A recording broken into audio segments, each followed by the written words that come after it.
రహస్య జీవితాన్ని విడిచి ప్రజాజీవన స్రవంతిలోకి అడుగుపెట్టిన బండి ప్రకాష్ నిర్వహించిన సన్మాన కార్యక్రమంలో తెలంగాణ రాష్ట్ర కనీస వేతన సలహా మండలి చైర్మన్ జనక్ ప్రసాద్ ముఖ్య అతిథిగా పాల్గొన్నారు.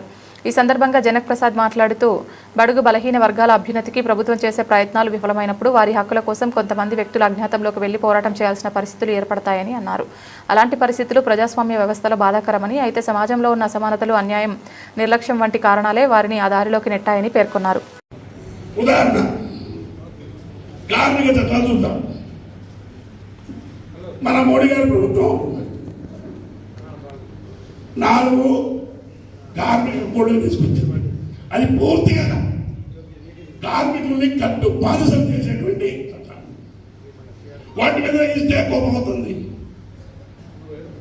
దాదాపు భారతదేశంలో 72% జరుగుతుంది. 3 ఫార్ములాస్ అగ్రికల్చర్ సంబంధించిన చట్టాలు తీసుకొచ్చాయి.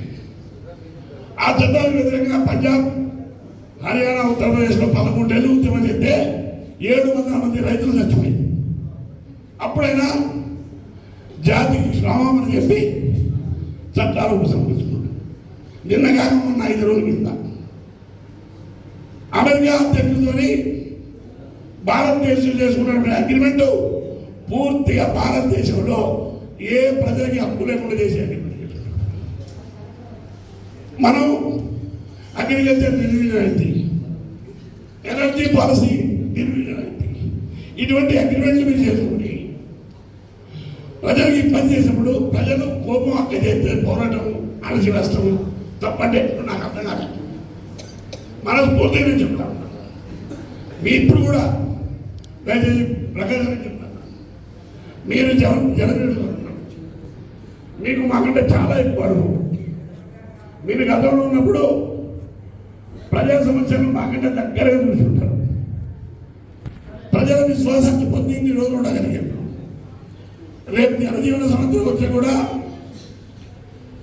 లాభంగా చట్టబద్ధంగా ప్రభుత్వాన్ని ప్రశ్న తప్పని నేను అనుకుంటున్నాను. నిన్న కాక మొన్న 3 రోజుల కింద దేవజీ అనేవాళ్ళు, వాళ్ళతో పాటు ఒక 7-8 మంది ఎవరైతే జనజీవన సముద్రం వచ్చిన వాళ్ళందరూ ముఖ్యమంత్రి వాళ్ళకి పూర్తి భరోసా ఇచ్చింది. మీకు నొక్కిపోయిన తర్వాత అన్ని విధాలా మేము సహాయం చేయాలి. ఇప్పుడు మన మాజీ మంత్రి జానన్ గారు చెప్పారు, వాళ్ళ ఇల్లు ఇవ్వడం కానీ, వాళ్ళ కాంపెన్సేషన్ ఇవ్వడం కానీ, వాళ్ళ పిల్లలకి చదువు చెప్పించడం కానీ, వాళ్ళకి ఉపాధి కల్పించడం కానీ, నార్మల్ పీపుల్ ఏ విధంగా బతుకున్నా అంతకంటే మంచిగా బతికే విధంగా ప్రభుత్వం చేయాలా. అటువంటి విషయాల్లో ప్రభుత్వం మాట్లాడాలని కూడా మనస్ఫూర్తిగా మేము కూడా సాగిస్తున్నాం చెప్పినాం. గతంలో కూడా ఇబ్బందుల్లో ఉన్నటువంటి ఎవరైతే పోరాటం చేసిన ఉన్నాయి, అప్పుడు కూడా మమ్మల్ని పోలీసులు పట్టుకుపోయారు, ఇబ్బందులు పెట్టారు. ఆయన చట్టవిధంగా ఇచ్చారు.